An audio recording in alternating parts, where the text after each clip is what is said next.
Fiscal General de la Florida. La nueva solución de Biden a su crisis creada por él mismo en la frontera es permitir que los inmigrantes ilegales viajen directamente al interior del país sin cruzar la frontera sur, en una violación directa de la ley federal. Sus acciones ilegales no van a pasar inadvertidas y continuaremos usando y luchando en los tribunales para obligar a que este presidente siga las leyes de inmigración de seguridad pública.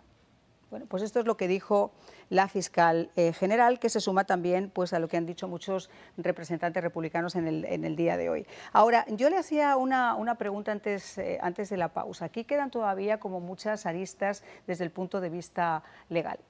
Vamos a empezar con una de ellas, por ejemplo. Este programa en ningún momento garantizaba, por ejemplo, que no pudiera modificarse en ese espacio de los 2 años. Es decir, para muchos cubanos que, por ejemplo, al año y un día ya podrían acogerse a tener un estatus legal por la ley de ajuste, no quedaba especificado si ese programa se podía modificar en la mitad, y eso obviamente también les podría afectar como a cualquier otra comunidad.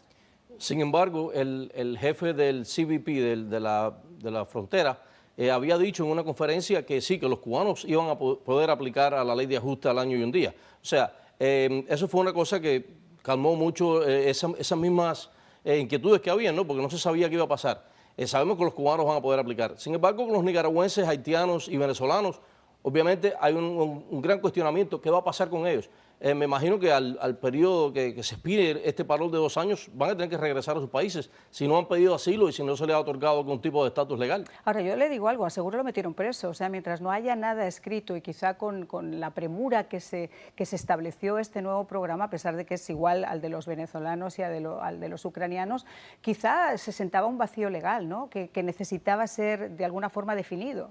Es muy interesante que menciones el programa ucraniano, porque esto es basado en el modelo del programa ucraniano, y sin embargo nadie protestó cuando se hizo el programa ucraniano. Bueno, creo que los 3 supuestos, usted es el abogado, corríjame, uno de ellos es precisamente que haya una necesidad humanitaria. En el caso de Ucrania estaban ante una guerra.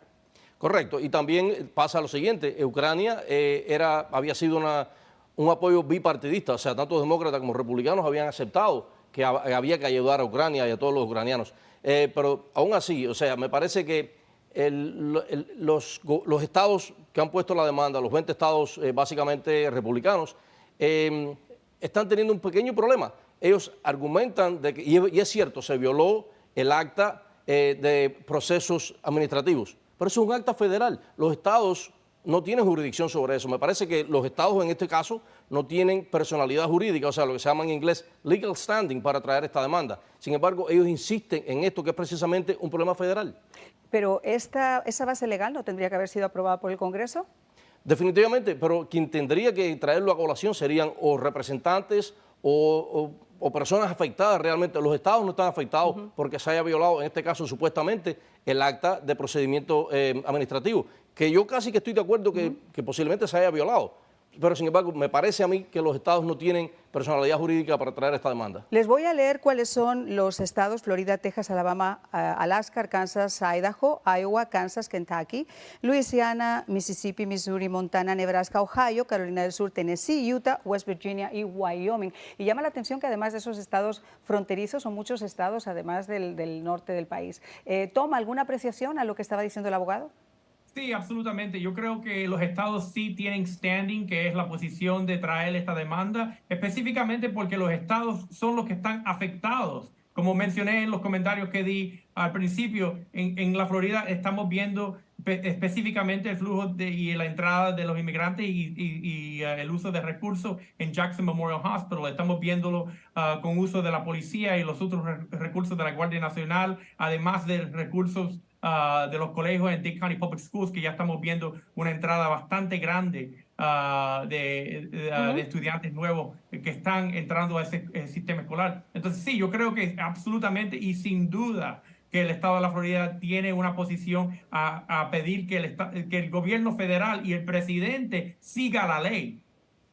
El hecho de que esto además sea quizá de una forma expedita, es decir, que sea con la premura, se ha hecho rapidísimo, o sea, esto se firmó el 5 de enero, ya prácticamente a la semana había gente que estaba llegando. Entonces, Sí. desde el punto de vista humanitario, a ver, uno se pone a pensar, si yo tuviera una hermana, yo tuviera una persona y me puedo acoger a una vía legal que se ha creado legalmente para que esté durante 2 años en este país, evitando tener que pasar por la frontera y evitando todo eso, y sobre todo evitando que viole la ley, porque de esta manera no sería un ilegal, sería de la forma que sea, pero sería legal en este país. Yo quizá me acogería a eso, pero también entiendo la controversia de todas esas personas que comentábamos antes que han seguido estos procesos de reunificación familiar, de reclamación familiar, etcétera, etcétera, y que siguen esperando todavía. Sin duda, pero, o sea, tal y como tú decías, esto es una cosa ordenada, las personas están siendo investigadas, se investigan doblemente, se investigan cuando llenan su aplicación en el CBP One y después cuando entran al aeropuerto de nuevo lo recibe el CBP y le hace una nueva entrevista.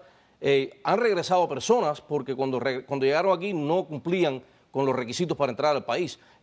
Cuando se le manda una autorización de viaje, dice claramente, esto no es un parol, esto es solamente una autorización de viaje. Cuando llegan al aeropuerto, el CBP tiene la autoridad para regresarlos y lo han hecho ya. Sí, lo han hecho porque sobre todo de la gente que regresaron, que a veces omiten dar estos detalles, habían sido personas que venían incluso de terceros países, no de sus países de origen, es decir, habían estado en México, habían regresado a Nicaragua, lo habían hecho desde Nicaragua, pero ellos ya tenían una residencia formal en México. Y ya se sabe que si usted ha residido o ha estado en un tercer país antes de entrar acá, tampoco podría optar. Ahora, quisiera preguntarle, ¿qué aconsejaría usted a esas personas que han solicitado ya ese parol? ¿Continuar con este proceso o comenzar un proceso nuevo? Bueno, los demandantes no han pedido que se ponga una suspensión. O sea, el juez ha entrado una orden en la cual hasta el 25 de abril no va a haber una audiencia. De nuevo, si los demandantes ahora deciden pedir poner una moción de emergencia para que se entre una suspensión, lo que se llama en inglés un stay, bueno, quizás pase algo, ¿no? Pero por ahora deben continuar. Las personas que están aplicando, que continúen aplicando, porque en realidad el programa no se ha parado. Eso es algo que nos preguntan mucho en la oficina. Nos dicen, debemos parar. Yo les digo, no, continúen. Hasta que el juez nos decida que se va a suspender, yo creo que esto está vigente. Bueno, lo que hemos visto, de todas formas, Tom, es que lo que dije Diego, eso es una realidad. Esta administración se ha acercado a Venezuela, se ha acercado a Cuba recientemente. Tú estabas comentando hace unos instantes que quizá esto que estamos viendo podría tener algo que ver con la inteligencia cubana o podría tener algo que ver con esas reuniones que se hayan llevado a cabo en Cuba, porque no es solamente el temor a que Cuba sea omitida de la lista de países terroristas o esa sorpresa de que ahora los que antes no eran, los que eran regresados a la isla, que no podían, ahora sí se pueda. ¿Qué crees que cuál sería el factor o la carta en la manga que podría tener Cuba con todo esto? Yo creo que Cuba está pasando por un tiempo muy difícil y quiere, igual que tuvo en la situación del Mariel, quiere sacar personas que encuentra que quizás son problemáticas. Entonces eso ha pasado en el pasado y es posible que eso es lo que está pasando ahora. Es difícil saber lo que está pensando el régimen, pero esto parece por las fechas que hemos visto y ciertos otros factores que esto está orquestado por el régimen.